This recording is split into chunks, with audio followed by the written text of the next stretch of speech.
Fern Nichols, fundadora de Madres Unidas para Orar, describe cómo es una de sus reuniones de oración. Nos reunimos, elegimos un hijo y lo traemos a Jesús, sin importar cuál sea la necesidad. Luego nos vamos con una esperanza anticipada de que Dios hará un milagro, dejándolo a su tiempo. Esa es la parte más difícil. Deseamos llegar a casa y ver un cambio inmediato, pero esto no ocurre así. Es un privilegio tomar una esquina de la camilla de otro hijo, de otra madre, y traerlos a Jesús junto a ella. Estás escuchando Aviva Nuestros Corazones, con Nancy DeMoss Wolgemuth en la voz de Patricia de Saladín. Hoy, 9 de noviembre de 2023.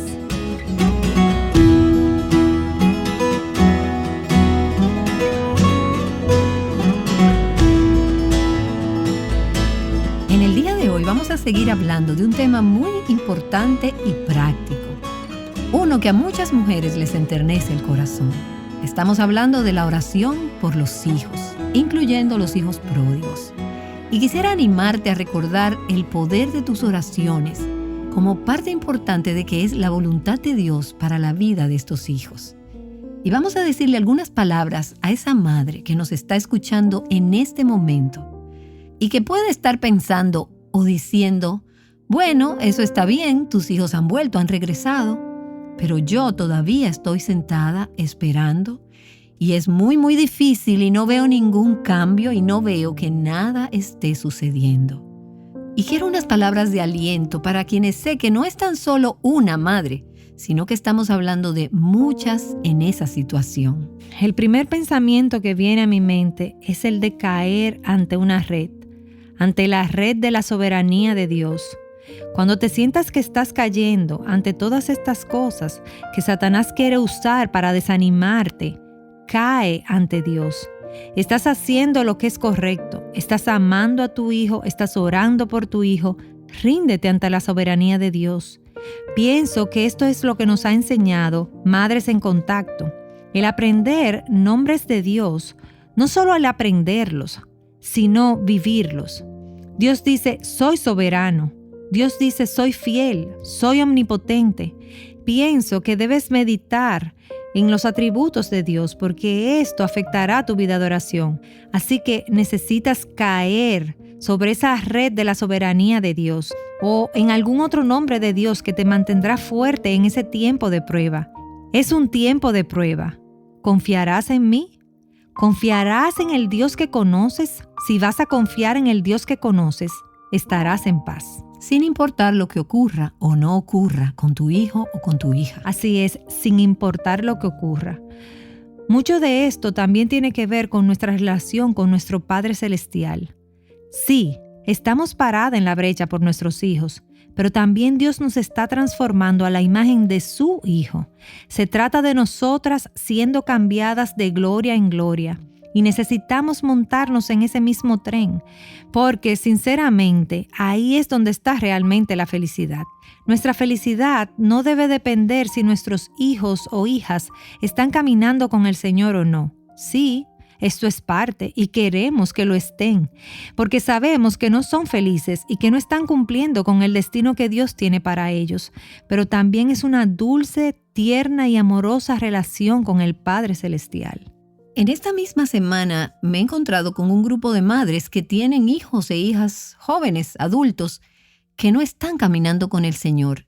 Y hay como una línea fina. Pienso que lo que el enemigo hace, desde mi punto de vista, es mantener a esa madre como debajo de una nube oscura, llena de culpa, de condenación, y es como un tipo de asfixia. Es como la niebla que tuvimos en Michigan en el día de ayer. No sabes cómo vas a salir de ella. Y yo digo que no es Dios, es el enemigo. No es que no haya asuntos por lo que debas arrepentirte, pero encuentro que es el Espíritu de Dios que debe darte esa convicción. Él trae su convicción, Dios trae su convicción a través de su Espíritu en áreas específicas de la vida. Y puedo confesarlas, puedo arrepentirme de ellas y obtener el perdón de Dios y seguir adelante. Pero el enemigo quiere mantenerte viviendo en ese tipo de culpa a tu alrededor, girando y controlando tus pensamientos, tus emociones y tus relaciones. Y esto no proviene de Dios. Dios quiere que trates con tus problemas. Y no es cierto que son los hijos y las hijas que son como un papel de lija espiritual y que Dios los usa para tratar con esas asperezas en tu vida y para santificarte. Así que permítele a Dios que te enseñe las áreas en las que Él quiere que cambies. Pero luego no vivas bajo la condenación y bajo la culpa de ese pecado que ya ha sido confesado. Y también quiero resaltar otro punto. Y es que he escuchado a muchas madres hablar con respecto a la carga que llevan por sus hijos, especialmente cuando se convierten en jóvenes adultos. Por un lado, cuando tienes hijos pequeños, piensas que esa es la etapa más difícil que puedes pasar en la vida. Pero al observar a mis contemporáneas, que ahora sus hijos están en los 20 y en los 30, y he observado cómo estas madres han derramado sus corazones, y una cosa en la que realmente he sentido una carga es que no asumimos que esos niños, esos hijos, tienen una relación con Cristo. Quizás ellos hicieron una oración a una edad temprana y quizás han nacido dentro de la familia de Dios, pero solo Dios sabe eso con certeza. A menos que Dios te dé la certeza, y no basado en una oración que hicieron o en un momento que recuerdes, sino a la certeza por medio del Espíritu de Dios de que realmente hay vida espiritual ahí. Entonces te animo a que sigas orando si ellos necesitan ser salvos y que Dios les dé convicción de que no son salvos y los traiga a la salvación. Esta generación ha crecido en una era en la que este concepto, esta idea del mundo evangélico en el día de hoy, donde puedes ser creyente porque hiciste una oración una vez, o tomaste una decisión, o firmaste algo, o te uniste a algún grupo sin tener evidencia en tu vida de que hubo un cambio. La Escritura no nos dice nada con respecto a ese concepto. De acuerdo a las Escrituras, si no existe evidencia en tu vida, si existe una falta prolongada de arrepentimiento y obediencia, y patrones de vida en tu propia vida y en tu forma de vivir para el mundo en vez de vivir para Cristo, la Escritura nos dice que no tienes base bíblica en la que puedas estar segura de que eres una hija de Dios. Y estoy segura de que muchos jóvenes han crecido en hogares creyentes, hicieron una profesión de fe, pero no tienen una relación con Jesucristo. Y creo que esto es cierto para muchos padres también. Y no solo hablo de la generación más joven. Todo esto de que puedes vivir una vida mundana y tibia, sea lo que sea, por años y años, y no dar evidencias de una verdadera conversión y aún decir que eres creyente, eso no es bíblico. Dios sabe si lo son o no lo son, pero creo que algunas madres necesitan abrir sus corazones ante la posibilidad de que quizás sus hijos no tienen una relación personal con Jesucristo. Así que eso las ayudará a cómo orar. No eres tú quien vas a confrontarlos específicamente con esto, porque le estás pidiendo al Espíritu Santo que abra sus ojos. Y si ellos nunca han recibido una fe genuina, que les dé convicción. Que les dé convicción si ellos están perdidos.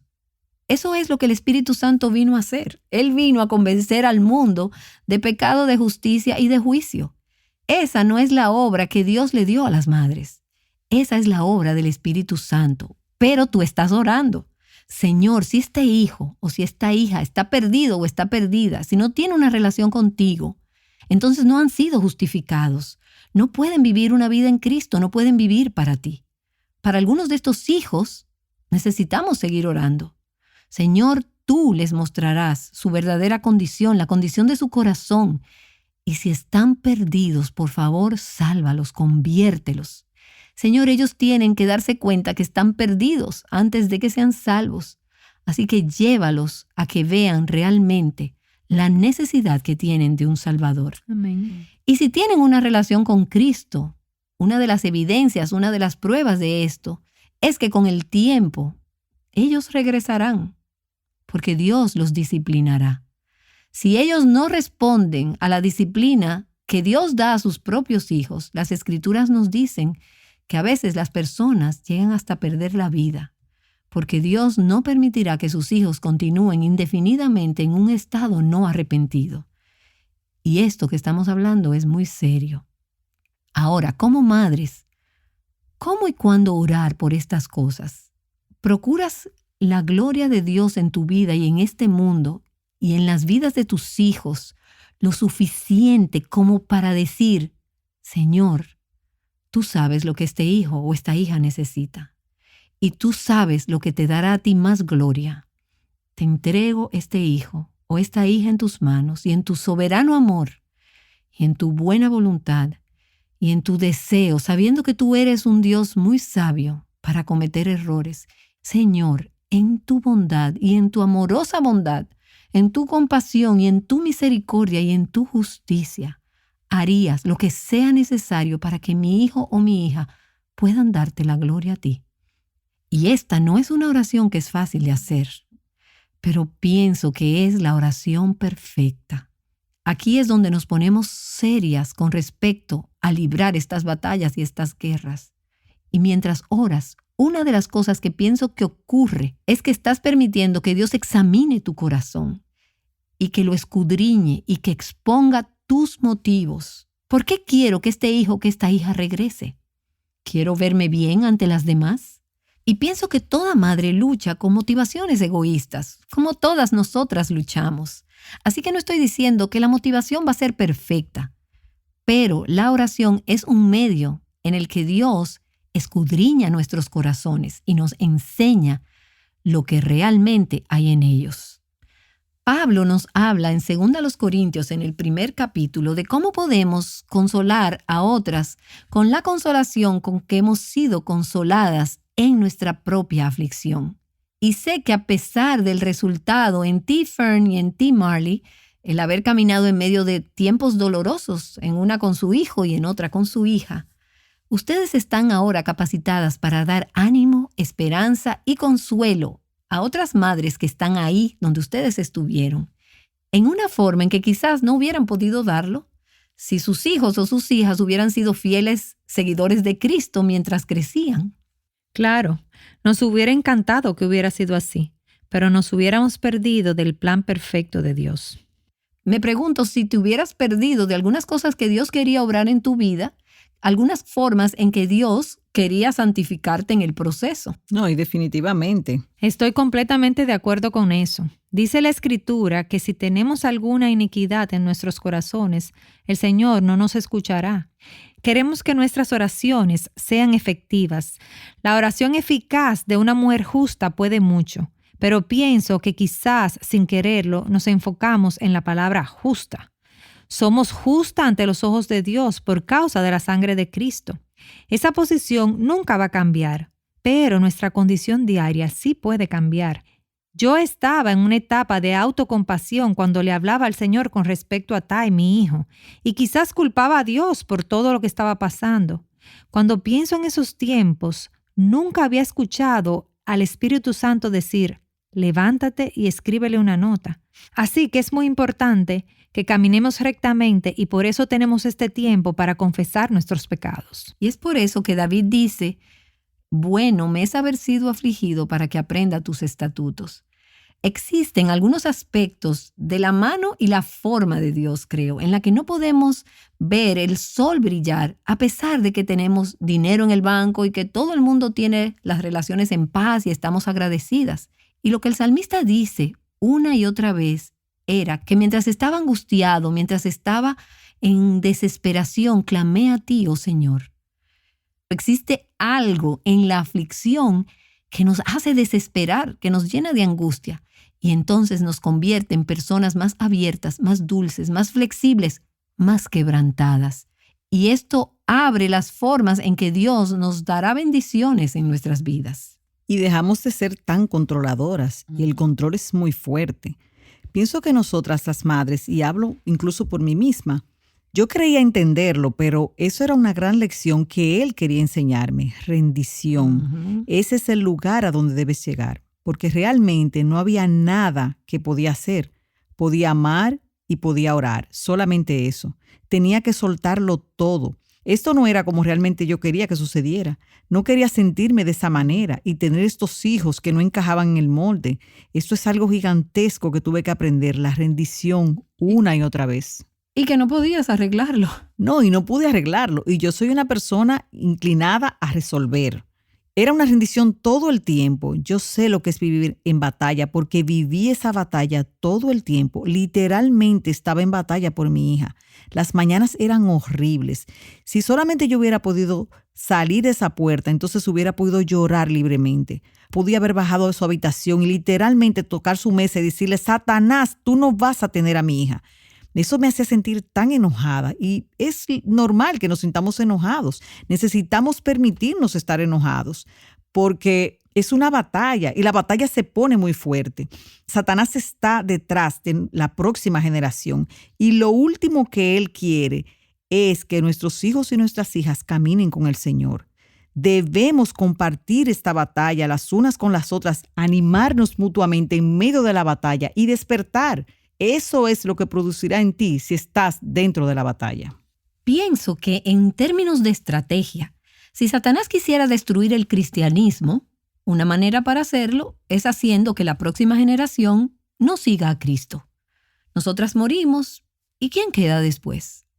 La manera de Dios para promover el evangelio de una generación a otra es que los padres le digan a sus hijos, que les hablen. Ellos creerán, si es la voluntad de Dios, serán hijos del pacto y seguirán a Cristo. Y ellos a su vez guiarán a la próxima generación a seguir a Cristo. Si una generación no tiene fe, entonces la cristiandad, el cristianismo muere. Así que creo que es muy inteligente de parte del enemigo trabajar con los jóvenes, engañándolos, desilusionándolos, alejándolos de Cristo, y teniendo a sus padres retorciéndose las manos y desesperados o diciendo: ¿qué será? No podemos cambiar esto. ¿Qué podemos hacer? Bueno, lo que podemos hacer es doblar nuestras rodillas y aferrarnos a Dios y decir: Señor, no te dejaremos hasta que nos bendigas. Y pienso en ese pasaje de Isaías capítulo 62, en los versículos 6 y 7, donde Isaías dice: los que hacéis que el Señor recuerde, no os deis descanso, ni le concedáis descanso, hasta que haga de Jerusalén una alabanza en la tierra. Y lo que él está diciendo es: tú le estás recordando al Señor. Tú estás trayendo a este hijo o a esta hija delante de él y estás trayendo a la próxima generación ante él.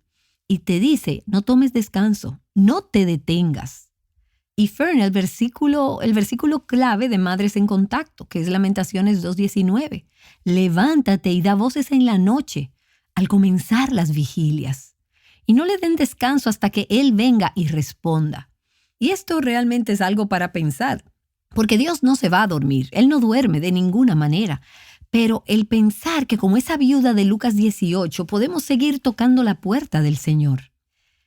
Y compartí en Aviva Nuestros Corazones antes esta historia hace algunos años atrás. El Dr. W. A. Criswell, quien fue pastor por muchos años en la primera iglesia bautista de Dallas, era un señor mayor muy respetado y muy amado. Era un señor de cabello blanco y su voz sonaba con mucha reverencia, infundía respeto. Y ellos iban a tener una reunión de avivamiento que se iba a llevar a cabo en su iglesia la siguiente semana. Y ese día, estando en su oficina, él me pidió que orara. Y me dijo: necesitamos avivamiento en nuestra iglesia.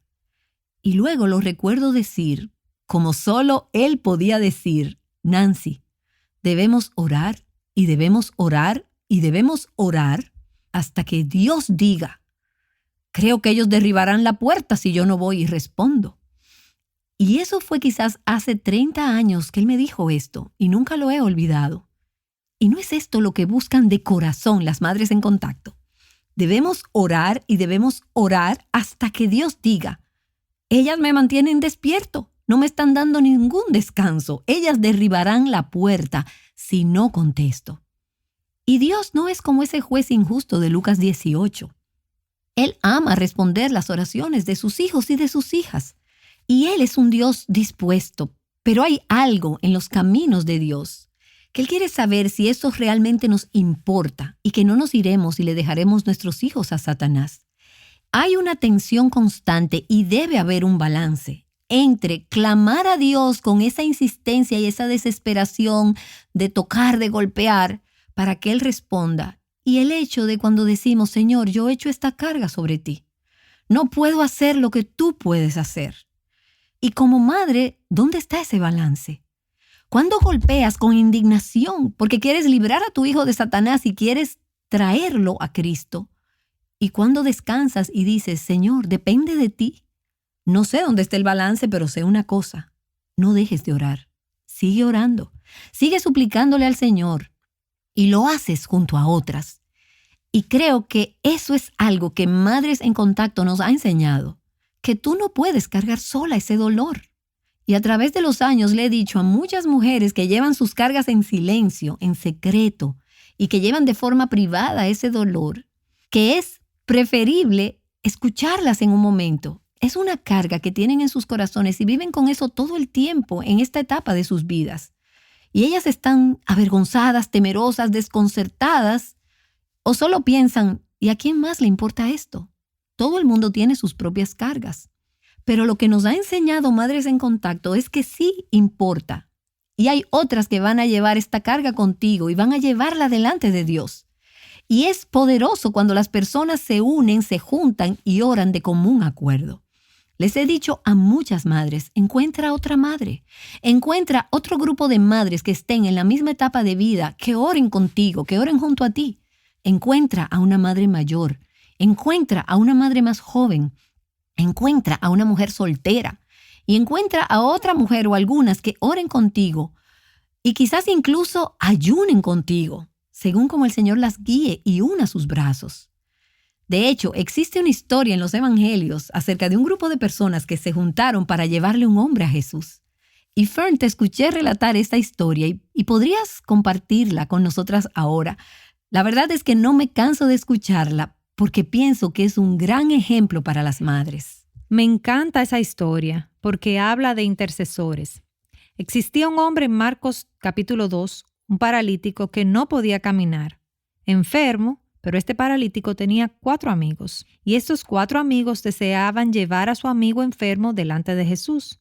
En el corazón de estos 4 hombres existía esta certeza de que si llevaban a su amigo a Jesús, Jesús podía tocarlo y sanarlo. Y Jesús podía librarlo y hacerlo un hombre entero nuevamente, un hombre sano. Así que ellos no se sentaron a pensar, ellos hicieron algo. Ellos fueron donde su amigo, trajeron una camilla. Quiero que visualices junto conmigo esta camilla. Ellos con mucho cuidado colocaron a su amigo en ella. Cada uno tomó una esquina de la camilla. Su amigo podía ser levantado de esta manera con mayor facilidad. Ahora, permítanme decirles que creo que hubo un amigo que dijo, tengo que llevar a mi amigo a Jesús. Jesús puede tocarlo. Él lo sanará completamente. Y él trajo la camilla y colocó a su amigo en la camilla. Y quiero que nuevamente visualicen esto. Y él empujaba y empujaba. Y era muy pesado, muy pesado. La idea de estar solo sí importaba. Él pudo quizás caminar unas pulgadas o algunos pies de distancia, pero la carga fue menos pesada cuando cada uno de los amigos tomó una esquina de la camilla y levantaron a ese hombre llevándolo a Jesús. La otra cosa que me encanta de estos hombres es que cuando ellos llegaron al lugar donde se encontraba Jesús, vieron que no podían llevar a su amigo a Jesús porque había una gran multitud y ellos no dijeron, bueno, esto es mucho esfuerzo, hay demasiadas personas aquí, creo que debemos devolvernos a la casa y quizás intentarlo otro día. No, ellos estaban determinados, ellos iban a lograrlo, ellos iban a llevar a su amigo a Jesús como diera lugar. ¿Conoces la historia de cómo ellos hicieron un hoyo en el techo de la casa de otro hombre? ¿Qué tan audaz es esto? ¿Te lo puedes imaginar nuevamente? Estás allí, parada, escuchando a Jesús y quizás observando un milagro o escuchando una grandiosa verdad que Él está compartiendo, o quizás solo estás enfocada en sus ojos y de repente comienzan a caer algunas cosas en tu cabello y miras hacia arriba. Y ves este hoyo que cada vez se está volviendo más grande y más grande y más grande. Y luego bajan este hombre justo frente a Jesús. Puedo imaginar a Jesús tan complacido con esta situación. Antes que todo, la idea creativa de ir hasta el techo con este hombre, hacer un hoyo, idearse cómo amarrarlo con cuerdas y bajarlo, porque deseaban que su amigo estuviera allí de primero. No solo Jesús dijo en este pasaje que perdonó los pecados a este hombre, sino que dijo que Él era Dios. Por esto, Él deseaba perdonar sus pecados, porque solo Dios puede perdonar pecados, para hacerle saber que Él era Dios, para probar que yo soy Dios, también voy a sanarlo. Puedo visualizar una vez más esto. Él miró a sus 4 amigos y creo que con caras de expectación ellos esperaban un milagro. Y Él les dijo, y de verdad amo estas palabras del pasaje, por causa de tu fe. Interesante, ¿verdad? No fue por la fe del hombre enfermo, fue por causa de su fe, por la fe de sus amigos. Voy a sanar a este hombre, dijo. Es como Madres en Contacto. Nos reunimos, elegimos un hijo y lo traemos a Jesús, sin importar cuál sea la necesidad. Luego nos vamos con una esperanza anticipada de que Dios hará un milagro, dejándolo a su tiempo. Dejándolo a su tiempo. Esa es la parte más difícil. Deseamos llegar a casa y ver un cambio inmediato, pero esto no ocurre así. Es un privilegio tomar una esquina de la camilla de otro hijo, de otra madre, y traerlos a Jesús junto a ella. Hemos estado escuchando a Nancy junto con 2 madres hablando acerca del poder de la oración. Ellas regresarán con nosotras en un momento. Marlai Greeter es la directora de Desarrollo Global para Madres en Contacto Internacional. Y Fern Nichols es la fundadora de este ministerio que ahora es llamado Madres Unidas para Orar. Y bien, ¿piensas que orar es difícil? Nancy regresa con nuestras invitadas por unos minutos más, quienes compartirán contigo 4 principios que harán de la oración algo menos intimidante. Y Fern, sé que la carga que el Señor ha puesto en tu corazón no es solo que haya un grupo de oración de Madres en Contacto en el país donde vives, sino alrededor del mundo. Sí, ¿por qué no querríamos cambios? Que los planes de estudio se estén modificando, que nuestros maestros se estén salvando, que sucedan otras cosas en nuestras escuelas. Nuestra visión es que cada escuela tenga 2 o más mamás que oren. Un grupo lo pueden formar 2 o 3 madres reunidas por cada escuela en nuestras naciones. Puedes pensar mentalmente cómo funcionará la matemática. No solamente oras por tu hijo, sino que oras por 1 o 2 niños más. Oras también por ese maestro. Por lo tanto, se oraría por millones si todas las escuelas estuvieran unidas y Dios cambiaría nuestras escuelas. La luz vendría a las escuelas y la luz es Jesús. Amén. Y quiero animar a nuestras oyentes, especialmente a aquellas que tienen niños en edad escolar. Y quiero preguntarles, ¿hay un grupo de oración de Madres en Contacto en la escuela de tu hijo? Puede ser una escuela en casa o un grupo de madres de escuela en el hogar, tal vez es una escuela cristiana o una escuela pública o una escuela privada. Pero si no hay un grupo de oración de Madres en Contacto o un grupo de madres que oran en la escuela de tu hijo, entonces quiero animarte a que le preguntes al Señor, Señor, ¿quieres que forme parte de un grupo de oración para hacer que esto suceda en la escuela de mi hijo?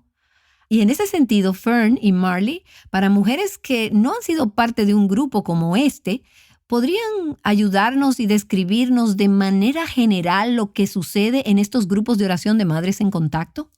Sí, lo que sucede en esa hora en que nos reunimos es que tenemos un tiempo enfocado en Dios y trabajamos para mantener ese enfoque, no para conversar, lo cual nos encanta hacer. A las madres nos encanta la plática y contar todas las historias. Durante esa hora usamos lo que llamamos los 4 pasos de oración para mantenernos orando y para no hablar, para mantener nuestros ojos puestos en el Señor. Hay 4 principios simples de oración que se presentan en la Biblia: alabanza, confesión de pecados, acción de gracias e intercesión. Lo que sucede en estos 4 pasos es lo siguiente. Venimos con toda nuestra carga de lo que está sucediendo en nuestras vidas, pero cuando nos reunimos, inmediatamente miramos hacia arriba. Es un momento en el que vemos a Dios sentado en su trono, en uno de sus atributos. Es un momento de alabanza muy poderoso. La confesión es muy importante también, porque a la luz de la verdad de que si consideramos la iniquidad de nuestros corazones, Dios no escuchará nuestras oraciones, Simplemente no podemos entrar al lugar santísimo y exigir cosas de Dios cuando nuestros corazones no están bien.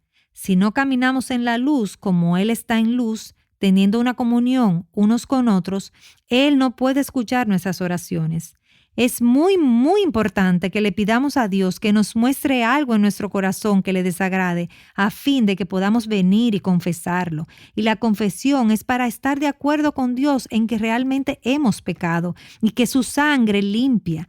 Y eso es lo que amamos de la cruz. Continúa siempre limpiándonos de nuestro pecado. Amén. Y Marley, mientras ustedes van pasando por esos diferentes pasos de oración, me imagino que usan las escrituras para ir dirigiendo la oración. Sí, usamos las escrituras en todas las etapas. Y en el punto de la confesión es un tiempo realmente silencioso, porque no tenemos que confesarnos unas con otras. Es un momento real entre Dios y tú. Para detenerte y decir, Señor, muéstrame hoy, antes de entrar en oración, qué hay en mi corazón que deba confesar. Es un momento muy poderoso cada semana. Cada semana, durante el tiempo de la alabanza y durante el tiempo de confesión, tenemos mucho de las Escrituras, especialmente en ese tiempo de alabanza, cuando elegimos dirigirnos a Dios. Buscamos en la palabra de Dios lo que Dios dice acerca de sí mismo, porque esto es realmente lo importante, esto es verdad. En la confesión también recurrimos a 1 de Juan capítulo 1, versículo 9, que dice que si confesamos nuestros pecados, Él es fiel y justo para perdonar nuestros pecados y para limpiarnos de toda maldad, para limpiarnos de todas esas cosas que ni siquiera sabemos todavía. Si lo hiciéramos, probablemente estaríamos muy apesadumbradas. Él nos muestra un poco cada vez. Entonces entramos en este maravilloso momento de acción de gracias. En primer lugar, agradeciendo a Dios por haber sido limpiadas de nuestro pecado. Y luego entramos en el tiempo de agradecer a Dios por todas las cosas que Él contestó durante esa semana. Muchas veces tuvimos semanas en las que nos reunimos para ver que muchas de nuestras oraciones habían sido contestadas. Oraciones muy específicas por nuestros hijos. Era como si toda la hora hubiera sido un tiempo de acción de gracias. Pero también hay momentos, quizás durante 2 o 3 años, en que seguimos orando sobre esa oración particular y específica por este niño. Pero es un tiempo también precioso para dar gracias a Dios. Ya sabes, cuando damos gracias, no podemos estar deprimidas ni ansiosas. Es porque cuando damos gracias estamos diciendo, Dios, este es tu plan. Así es como tú lo hiciste y agradezco tu respuesta.